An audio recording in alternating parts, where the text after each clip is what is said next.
छोटे थे तब हमें नाम से लोग याद करते थे। जब हम बड़े हुए तो लोग हमें काम से याद करते हैं। हेलो एवरीवन, अस्सलाम वालेकुम, नमस्ते, सत श्री अकाल। मैं आपकी रुखसाना भवानीपटना कलाहांडी उड़ीसा से हूँ।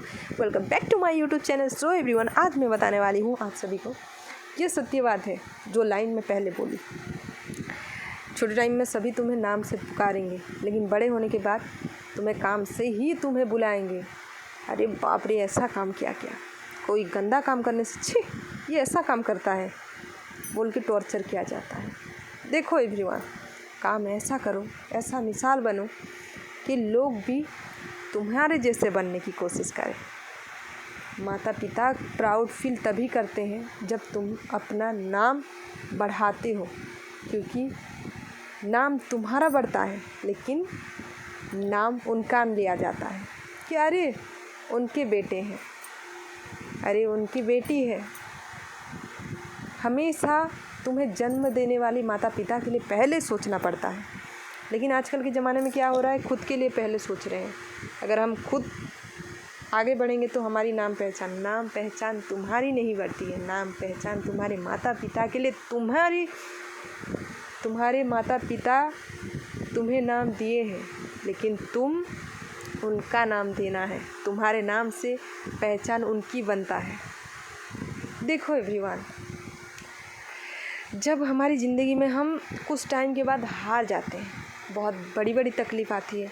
तकलीफ़ का सामना कोई इंसान नहीं कर पाता, एक एक इंसान कर देते हैं, लेकिन बहुत लोग ऐसे होते हैं जो अपनी तकलीफ़ को ही हार मान जाते हैं। देखो, छोटी मोटी तकलीफ़ हमेशा लोगों के जीवन में आती है। उस छोटी मोटी तकलीफ़ को समझना बहुत ज़रूरी है, उसकी सामना करना बहुत ज़रूरी है। अगर छोटी मोटी तकलीफ़ अभी तुम सामना नहीं कर पाए तो आगे की जर्नी में तुम कभी नहीं कर सकती हो। आगे की जर्नी में और बहुत बड़ी तकलीफ़ आएगी। जैसे टाइम बीतता जाता है, जैसे हमें रास्ता चलना पड़ता है, कभी हम गिरते हैं, आगे जाके एक्सीडेंट होता है, आगे जाके हमारे पैर टूटता है, वैसे ही हमें एक एक दवाई की ज़रूरत होती है। दवाई हम खाने के बाद हमारी असर होती है। और पहली बात है कि हमारी माइंड सेट स्ट्रॉन्ग रहना चाहिए। स्ट्रॉन्ग, हम अगर सोचेंगे अरे हमारा पैर टूटा है, वो टूटा ही रहेगा। हमारी माइंड सेट बनाए अरे जल्दी ख़त्म करना है, उस चीज़ को जल्दी से सही करना है, हमें वो काम भी करना है। देखना 15 दिन में तुम सही हो जाओगे। माइंड सेट अगर स्ट्रॉन्ग रखोगे तभी तुम सही हो सकते हो। पहले एक इंसान क्या होता है, पढ़ाई कर लेते हैं, पढ़ाई करने के बाद बोलते हैं मैं पास होऊंगा या फेल। रिजल्ट तुम क्यों बताने लगे? तुम्हारी रिजल्ट तुम्हारे कर्म बताएगी। तुम जैसा पढ़ाई करे हो, तुम्हारी पढ़ाई तुम एग्ज़ाम में लिखोगे तभी तुम्हारी रिजल्ट आएगी। तुम पहले ही सोचने बैठोगे सही होगा या गलत, वो टाइम वेस्ट है। उस टाइम में तुम पढ़ो। टाइम को तुम सोचने में ज़्यादा इस्तेमाल कर लेते हो। टाइम में तुम अच्छे कर्म करके देखो, अच्छे कर्म ही तुम्हें फल देगा। सोचने से कुछ नहीं मिलता है, तुम्हारे कर्म ही तुम्हारा फल देगा। तुम्हारा अच्छे कर्म तुम्हारी नाम पहचान बढ़ाएगा। इस दुनिया में जिसका नाम है उसका सब कुछ है, उसकी दुनिया ही है, समझ लो।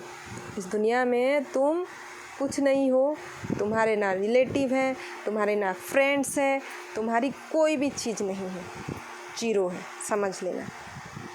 तुम्हें अगर आगे बढ़ना है, अपनी ज़िंदगी को आगे अच्छे तरीके से लेना है, तुम्हारी पहले पहचान बनाओ। तुम कौन हो तुम ये दिखाओ।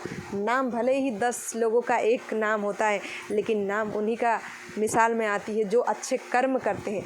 नाम से कुछ लेना देना नहीं है। नाम तो सीता गीता 10 घर में रहेंगे सीता गीता, लेकिन सीता और गीता बहन क्या करें हो वो देखो। हमेशा नाम से लोगों की पहचान नहीं होता है, काम से लोगों की पहचान होता है। काम ऐसे करो जो लोगों के लिए मिसाल बनो, लोग तुमसे कुछ सीखे यार। लोग क्या सोचे, अरे यार ऐसे बनना चाहिए, ऐसे हम भी बनेंगे। तुम्हें देख के आगे की पीढ़ी सीखेंगे, तुम्हें देख के लोग बोलने लगेंगे कि अरे बाप रे, उनके माता पिता देखो ऐसा बनना चाहिए। उनके माता पिता जन्म दिए, उनकी जीवन साकार हो गई। कर्म जन्म भले ही माता पिता देते हैं, लेकिन कर्म हमें खुद को लिखना पड़ता है। हमारे जीवन में हमें क्या करना है वो हम ही लिख सकते हैं।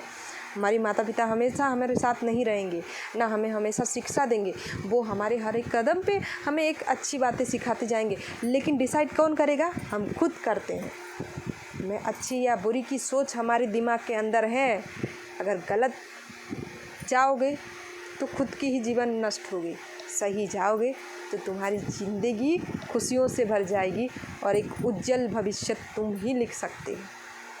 देखो एवरीवन, आज मैं अपनी ज़िंदगी में जितना दिन जो अपने आप को बोलते हैं हम बदल गए, जैसे कि मैं बदल गई, ये इसका सही मायने इस लाइन का क्या है जानते हो?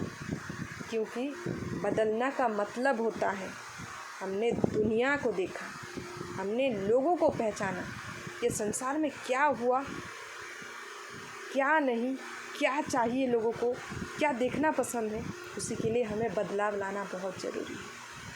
बदलाव अच्छाई का बहुत इम्पोर्टेंट है। तुम्हें कुछ लोग ताना मारेंगे, हमेशा याद रख लेना, तुम सत्य में भी रहोगे तब भी गाली सुनोगे, तुम झूठों में भी रहोगे तब भी तुम गाली सुनोगे, झूठ में भी रहोगे, लेकिन झूठ में हमेशा तकलीफ़ मिलती है, लेकिन सच में तुम थोड़ी टाइम के लिए गाली सुन भी लोगे, लेकिन कुछ टाइम के बाद तुम्हारी ज़िंदगी में हंसी मुस्कुराहट लाएगी। जो इंसान तुम्हें गाली दिया रहेगा वो इंसान भी आके माफ़ी मांगने लगेगा कि नहीं, हमसे गलती हो गई यार, कि तुम बहुत अच्छा काम करे। देखो, सत्य को कोई झुठला नहीं सकता है और झूठ को तुम कभी भी पर्दा नहीं ढक सकते हो, कभी भी नहीं। तुम जितना ढकने की कोशिश करो वो पर्दा उठ ही जाता है। झूठ झूठ होता है और झूठ एक ना एक दिन पूरी दुनिया के सामने आ जाती है। तो ऐसा कर्म करो जो तुम्हारे माता पिता को प्राउड हो और तुम्हारी आगे की जीवन बहुत खुशमिजाज रहे और तुम्हारी आगे की पीढ़ी भी प्राउड फील करे तुम्हारे लिए कि हाँ, हमारे माता पिता हो या नानी नाना हो या दादी दादा हो, हमारे ऐसे थे या बहुत अच्छा काम करे और आज हम उनसे कुछ सीख के आज हम भी ऐसा काम कर रहे हैं। सो ऐसा काम करो, तुम्हारी नाम से ज़्यादा, तुम्हारी पहचान से ज़्यादा तुम्हारे माता पिता के नाम पहचान बढ़े। तुम्हारे कर्म से ही ज़िंदगी उनका लिखा है जैसा लिखा है। जानते हो, तुम माता पिता, हमें जो इंसान माता पिता को नहीं पहचानता, मैं बहुत लोगों को देखी हूँ कि अपने माता पिता को छोड़ देते हैं। बहुत ज़्यादा तकलीफ़ की बात है। जो माता पिता को नहीं समझ सकते हैं ना, धित है उसकी ज़िंदगी में, जो बुजुर्ग होने के बाद हकाल देते हैं। अरे छोटे टाइम में जो हमें हमारी सुसु से लेके हमारी टट्टी से लेके कितना साफ करे हैं, कितना कुछ करे हैं, हमें हर एक छींक हो जाने से उनकी रात की नींद हराम हो जाती है। लेकिन एक ऐसे गंदे इंसान होते हैं जो बुजुर्ग होने के बाद उनको हकाल देते हैं। बहुत तकलीफ़ की बात है। माता पिता को समझना एक छोटी सी बात नहीं है। तुम जिसको अब माता पिता समझते हो ना, माँ बाप की वाड़ उस ऊपर वाले एक ही है, वो चाहे खुदा हो या अल्लाह हो, लेकिन हम उनको नहीं देख सकते हैं माता पिता के रूप से, हम उस ऊपर वाले को देख सकते हैं। लेकिन बहुत लोग अपमान करते हैं उनकी उस चीज़ों को, मुझे सबसे ज़्यादा गिल्टी फील होती है। लेकिन जो इंसान समझ जाते हैं माता पिता आखिर क्या है, ज़िंदगी जीना आखिर क्या है, वो तो हमें हराते हैं, ज़िंदगी जीना सिखाते हैं, लेकिन आगे की जर्नी तुम्हें खुद को करना पड़ता है। सो एवरीवन, कैसी लगी हमारी बातें आप सब हमें कमेंट बॉक्स में बताइएगा। देखो, तकलीफ़ आती है तो उसमें कोई चीज़ नहीं है, सभी की ज़िंदगी में तकलीफ़ है, लेकिन तुम हैप्पी कितना दिन तक रहोगे वो इम्पोर्टेंट है। तुम उस तकलीफ़ में क्या सीखते हो वो इम्पोर्टेंट है। तुम उस तकलीफ़ में तुम कितना समझ सकते हो, कितना बुद्धिमान बन सकते हो वो इम्पोर्टेंट है। ताकत और हिम्मत बहुत देता है ये तकलीफ़। वो जो समझता है वो अपनी ज़िंदगी को खुशियों से जीता है। मेरे जीवन में बहुत तकलीफ़ है, लेकिन मैं बहुत खुशी से जीती हूँ, बहुत ज़्यादा। क्योंकि दुख मेरे साथ है तो कोई प्रॉब्लम नहीं है, क्योंकि दुख है तो सब अपने पराए सब पहचानने को मिलता है। बहुत अच्छा लगता है दुख के साथ मिल के। मुझे तो ऐसा लगता है वही मेरा फ्रेंड है, क्योंकि उसके वजह से मैं फ्रेंडशिप जानी, मैं रिलेशनशिप जानी, मैं रिलेटिव जानी, सब कुछ एक एक चीज़। रिलेशनशिप मतलब ये नहीं सोचो कि बॉयफ्रेंड गर्लफ्रेंड, ऐसा नहीं है। मेरे जीवन में ऐसी कुछ चीज़ें नहीं आई है अभी तक फ़िलहाल, क्योंकि फ्रेंडशिप का रिलेशनशिप बोलूँगा। बहुत ऐसी चीज़ों से रूबरू आपको होने को मिलेगा जब दुख आती है। दुख बहुत प्यारी सी चीज़ है एवरीवन। दुख ही आपको बहुत ज़्यादा हिम्मत और ताकत देती है। और आपके सामने जो रुखसाना बैठी है ना, वो दुख के वजह से ही बैठी है। Thank you so much. जितने भी हमारी वीडियो को देखे, ढेर सारा प्यार देना, लाइक करना, कमेंट करना, शेयर करना, हमारे यूट्यूब चैनल को सब्सक्राइब करना, बेल आइकन दबाना ना भूलिएगा। अपनी राय हमें कमेंट बॉक्स में बता सकते हो और प्लीज़ हमारी हर वीडियो को ज़्यादा से ज़्यादा शेयर करना। Thank you. I love you everyone. Bye. God bless you. आपकी हर काम कामयाबी अता फरमाए। बोला जाता है ऊपर वाले की जो लोगों के लिए दुआ करते हैं उनके दुआ बहुत जल्दी कबूल होता है। तो मैं आप सभी के लिए दुआ, खुद से ज़्यादा मैं आप सभी के लिए दुआ करती हूँ कि हे ऊपर वाले, मेरे जितने भी फैंस हैं, जो भी हमारी वीडियो देख रहे हैं, उनकी काम अगर रुक गई है तो उनकी हर काम कामयाबी अता फरमाए। आमीन। Thank you everyone. बाय।